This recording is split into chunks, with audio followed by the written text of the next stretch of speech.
on Boing. Zoom out with Robocar Polly on Jim Jam. Discover fairy tale magic at Regal Academy on Da Vinci Kids. Recharge your subscription for 2 months and get upgraded to the next bouquet. This holiday, adventure begins at home. Download StarTimes on app to watch your favorite shows anywhere. StarTimes. Enjoy digital life.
Good evening and welcome to Catholic Focus right here on Capuchin TV. I'm Maureen Kimani and our signed language interpreter is Charity Ngema. Pope Leo XIV has called for renewed commitment to dialogue and diplomacy as the world marks 50 years since the signing of the Helsinki Accords, urging nations to preserve the spirit of Helsinki in pursuit of peace and cooperation.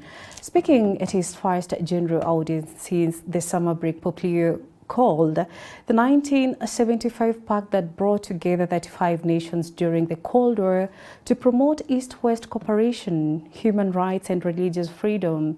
He praised the Holy See's role in Helsinki Conference, highlighting its ongoing commitment to peace through diplomacy.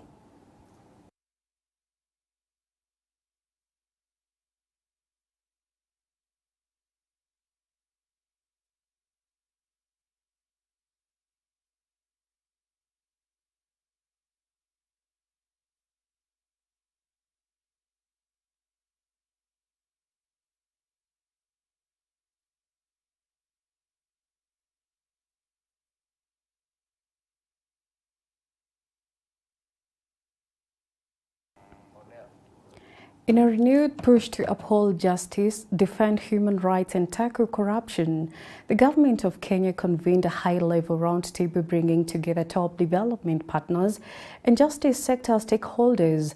The session, chaired by Principal Secretary for Justice, Human Rights and Constitutional Affairs, Honorable Judith Pareno, highlighted new reforms and strategic partnerships aimed at reinforcing Kenya's rule of law framework. Our reporter Susan Bulemi has more details. At the heart of Nairobi, a landmark meeting brought together representatives from organizations such as GIZ, UNDP, UNODC, ISLP, UNHCR, the International Commission of Jurists, and key local agencies, including the Kenya Witness Protection Agency, Law Reform Commission, and the Paralegal Society of Kenya. P.S. Pareno, while addressing the roundtable, underscored the government's commitment to a justice system that is rights-based, inclusive, and accountable. You know that the government has prioritized access to justice as a cornerstone to our constitution. You know it is a right under the constitution. it is upon us to effect the Legal Aid Act. How are we doing it? The Attorney General has so far employed 90 state councils who are going to be launched by around 4th of August for a training program and to be sent to the 47 counties of the Republic of Kenya. So we have 2 state councils in each of the 47 counties in Kenya. She lauded the partnership with the Paralegal Society of Kenya, which has been instrumental in boosting grassroots legal awareness. Among key highlights was the digitization of court processes and the growing role of alternative dispute resolution mechanisms, both seen as critical to clearing backlogs and ensuring faster, more accessible justice. And we were trying to tell the citizens that you have a right, yes, but you also have an obligation to this country and to yourself. You cannot be that citizen that wants to speak, wants to express yourself, wants to be safe in the streets, but you're the same citizen going to break, loot, kill, oppress. We must have a balance of all this. We must have the rights and we must have the obligations of you as a citizen. For you to exercise this right, you must have obligations to keep the peace. So how do we disseminate this information to our young people? Our digital platforms working, we can still use the same digital platform that they was using to speak. So we need to come out with a way to respond to these young people. Yes, the young people are a resource for this country. Yes, we need to protect them. But yes, they have to do the right thing within the law. The revision will incorporate emerging issues such as climate change, digital rights, and socio-economic justice. In her closing remarks, PS Pareno called on development partners to deepen their support in areas such as civic education, technical capacity, digital infrastructure, and forensic tools to help secure Kenya's justice and governance future. Reporting for Catholic Focus, my name is Susan Bulemi. In Haega town, traders are reeling from losses after the government moved in to demolish makeshift stalls along the Kakamega-Kisumu road. Authorities say the structures were built illegally on public land, but traders say they were not given adequate time to salvage their goods. With livelihoods disrupted, the affected vendors are now pleading for government intervention and protection of vulnerable groups. Lilian Kimandhi reports. A cloud of dust and despair hangs over Kakamega town, where makeshift market stalls once stood. Only rubble remains. Traders along the Kakamega-Kisumu highway, accounting painful losses over bulldozers, flattened their business in what the government terms as a move to reclaim public land. Ingawa wameka EX kwa barabara, lakini cha kushangaza ni kwamba yule ambaye anasimamia kujenga hizi vibanda huwa anasema tu nipe pesa, nipe pesa, nipe pesa, watu wakilipa hizi pesa. Sasa hao wenye wanapomolewa watalipwa ama hawatalipwa? Hilo ndio jambo mimi nataka kuunguliza tu. Although eviction notices were reportedly issued, the vendors claimed they were not given sufficient time to clear their goods or relocate. Hapa naosha, mimi ni mtu wa kaoshi hapa. Sasa mimi nashindwa, sasa kaoshi kinini wamebomoa hapo nyuma hapo. Sasa ninashindwa, sasa nitaasora aje? Caught off guard, many watched helpless as their stalls and sources of livelihood were reduced to rubble. Among the hardest hit are widows and small-scale female traders who now fear for their families' survival. Na nimezijenga nikiwa mjane wa miaka 30. Nimekuwa nikisaidia jamii yangu kutokana na hizo nyumba. Lakini sasa wametubomolea, hatuna vile tutapata chakula, hatuna vile wajukuu watakula, hakuna vile watasoma. Sasa hivi tunauliza, hii serikali ya Ruto wakati walisema mama mboga na bodaboda, hii ndio kazi ya mama mboga na bodaboda tunabomolewa? Si hata nyinyi mnaona hii maneno?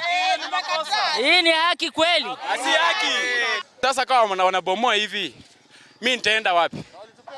Na mimi mwenyewe hata sijajenga nyumba. Nitaenda wapi? Local representatives are now calling on the government to offer alternative trading spaces and honor its promise to protect vulnerable citizens as outlines in its development agenda. It's a notice which we followed. We were doing the tunabomoa.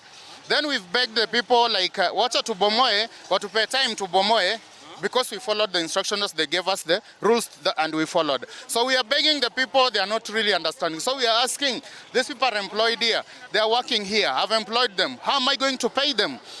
We really requested them. So as the dust settles in Kayega, questions linger over whether justice and compassion can coexist with order and planning. Lilian Kimanthi reporting for Catholic Focus, Capuchin TV, Kakamega County.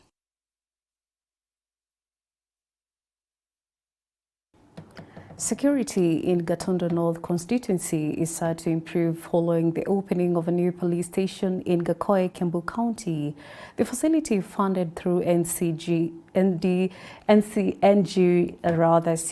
aims to curb the rising cases of farm produce theft, particularly avocados and pineapples, which have deeply affected local farmers.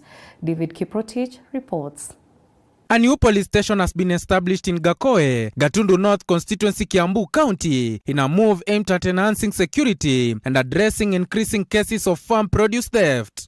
The facility, funded through the Area National Government Constituency Development Fund NCBA, is expected to serve Gakoe and surrounding villages where farmers have been grappling with losses from stolen avocados, pineapples, and other produce. Local leaders believe the station will significantly boost security patrols and deter criminal activity that has been affecting livelihoods. The decision to set up the station follows persistent concerns from the residents over escalating theft incidences that have eroded their earnings. Farmers in the agriculturally rich region have been operating under constant fear of losing their harvests to organized criminal gangs, especially during peak seasons. Wale wanasema CDF isiendelee, watakuwa wanatufanyia makosa sana kwa sababu wananchi wamejengewa hiyo police station na pesa ya CDF. Kama CDF haingekuwa, ni wananchi wangeambiwa waanze kufanya harambee na kufanya mijengo harambee za ya kujenga hiyo mijengo. Kwa hivyo tumefurahia na hakuna wizi yenye ilikuwa imeenda chini, na kwa hivyo wananchi wa Gatundu North wajue mimi niko kwa kazi na lazima ni make sure ati security, ulinzi katika constituency yetu utaimarika kabisa, na hata tuta make sure kutakuwa na watu kwa cell kwa sababu ukora itakuwa imeisha na tabia zimekuwa mzuri. The new police presence is expected to improve surveillance, facilitate faster response to incidents, and restore confidence among farming communities. According to local authorities, plans are underway to establish additional police posts in other parts of Gatundu North to enhance law enforcement courage across the vast constituency. Reporting for Catholic Focus, my name is Kiprotich David.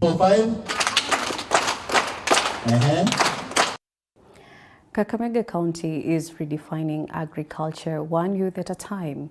Governor Fernandez Barasa has unveiled the second cohort of agripreneurs and a program aimed at modernizing farming through innovation and technology. With thousands of farms now digitally registered and youth trained on smart agriculture, the county is planting seeds for a food-secure future. Our reporter Ryan Mwangi brings us the details from Mumias. Governor Fernandez Barasa has taken a bold step forward transforming agriculture in Kakamega County with youth at the heart of it. Speaking during the launch of the second cohort of the Agripreneurs program at Mumias Cultural Center, the governor emphasized the importance of technology and innovation in farming. Wale vijana wote ambao wamekuwa recruited leo, muko na majukumu ya kusaidia wakulima wetu mashinani. Through the Know Your Farmer platform, 420 youth have so far received training to help farmers access services, link to markets, and boost productivity. Here we have 420 agripreneurs. We recruited from all the 60 wards. And today we are onboarding them to help us be able to digitize our farmers. They are going to collect data, and we are going to engage them for the next 18 months. And therefore, They are very happy. When I was moving around training them, we were telling them we have recruited actually the best of our best in this county. And I'm hoping that they are not going to let me down. Kakamega County with the 60 wards, we have the highest number of agripreneurs in this program. Out of the 33 counties, we are actually highest with 420. And we are hoping we are going to do a very good job. Barasa also revealed that over 283,000 farmers have been registered on the Kenya Integrated Agricultural Management Information Systems, KIAMIS, a game changer in tracking, organizing and supporting farmers across the country. Kupitia kwa mpango wa KEMS ambayo inaitwa Kenya Integrated Agricultural Management Information System, tumesajili wakulima 1230. Hawa wakulima wote ambao wamesajiliwa kupitia katika mfumo huo wa KEMS ni wakulima ambao wanatakikana kusaidiwa na hawa agripreneurs.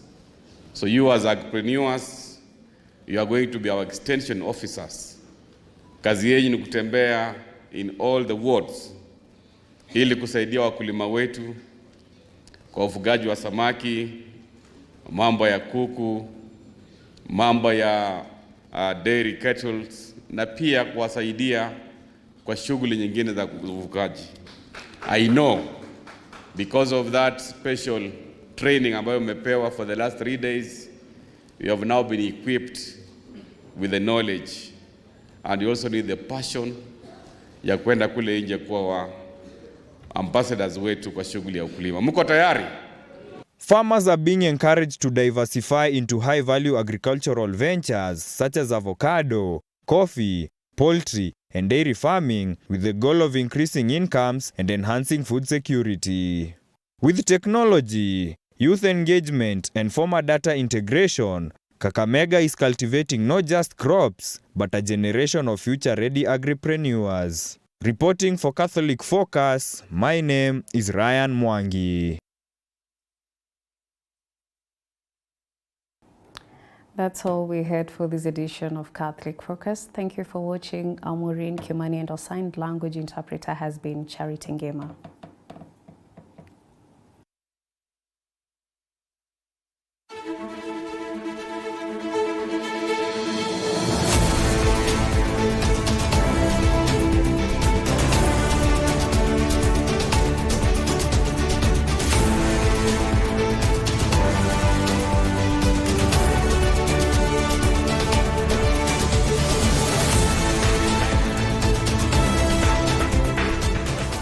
Keep watching Capuchin TV, your staunchly Catholic identity channel.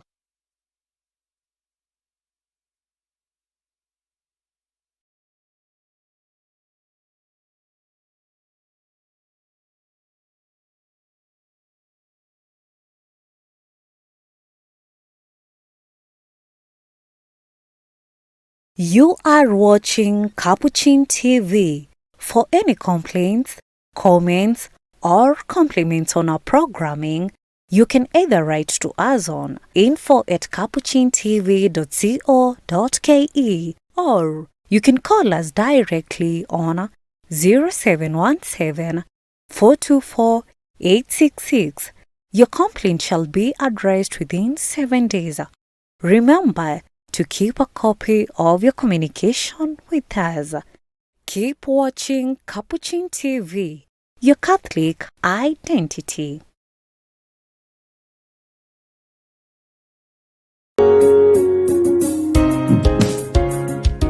Capuchin TV, we approve the following message. Now, Capuchin TV, thank you very much for your wonderful work.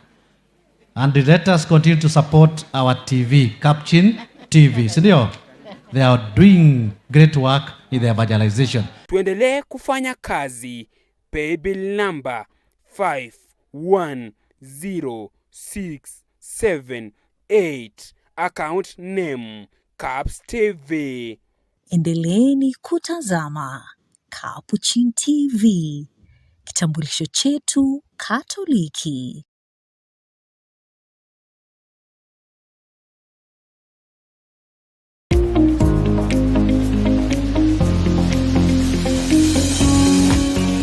Let your hope keep you joyful. Be patient in your troubles and pray at all times. Romans chapter 12, verse 12.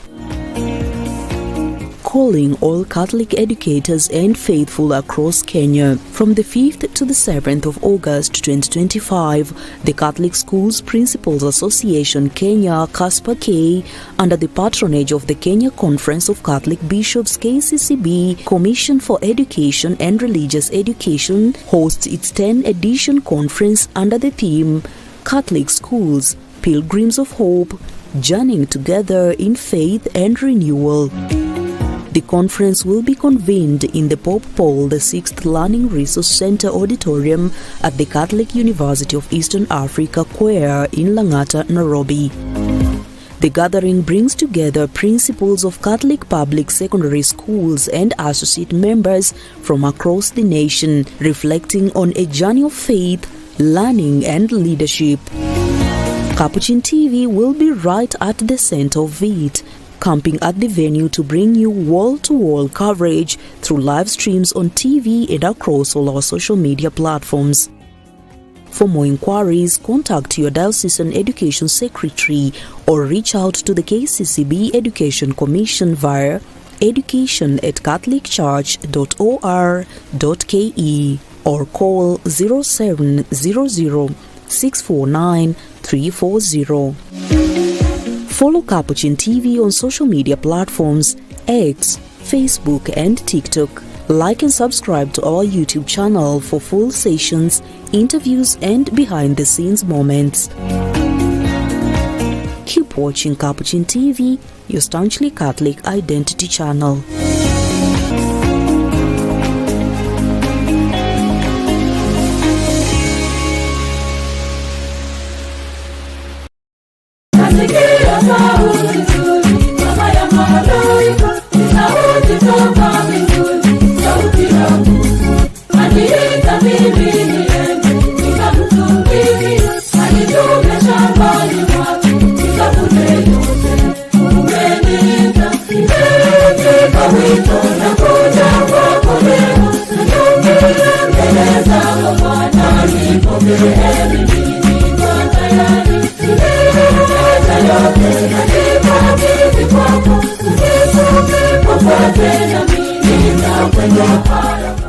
In the heart of Ukwala, a sacred journey reaches its most joyful moment. The St. Joseph's Missionary Society, better known as the Mill Hill Missionaries, together with the parish of Our Lady of Fatima Ukwala and the Agunda family, invite you to witness a divine calling fulfilled. Greetings of peace, dear brothers and sisters. I am Deacon Julius Okech Agunda from the Archdiocese of Kisumu. I am a Mill Hill missionary. I wish to invite you, dear brothers and sisters, to the occasion of my priestly ordination. Join us for the priestly ordination of Reverend Deacon Julius Okech Agunda MHM on Thursday, the 7th of August 2025 at 10 a.m. at Our Lady of Fatima Ukwala Catholic Parish under the Archdiocese of Kisumu. The ordination will be presided over by His Grace Maurice Muhatya Makumba, the Archdiocese of Kisumu Metropolitan See. Come celebrate this gift of vocation, this miracle of mission, this testimony of faith. Then join the faithful in giving thanks on Sunday the 10th of August at Ukwala Parish from 9 a.m. and Monday the 11th of August at his home in Siranga, Ukwala at 10 a.m.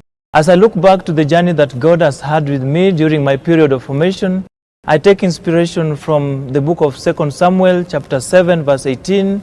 Who am I, O Lord God, and what is my family that you have brought me this far?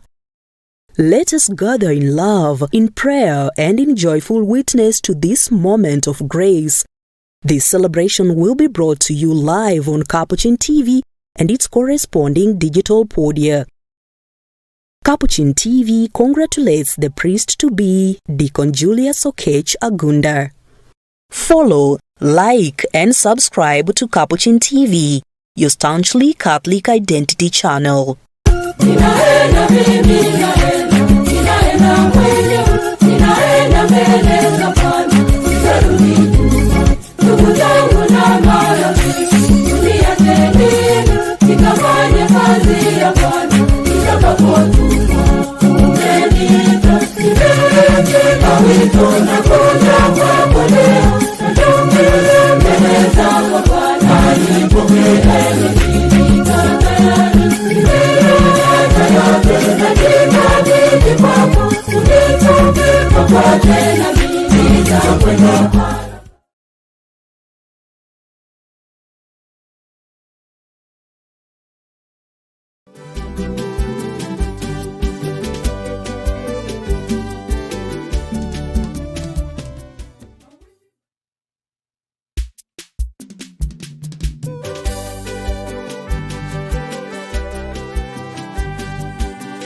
utabaki sawa sawa, utabaki sawa sawa, tena sawa sawa.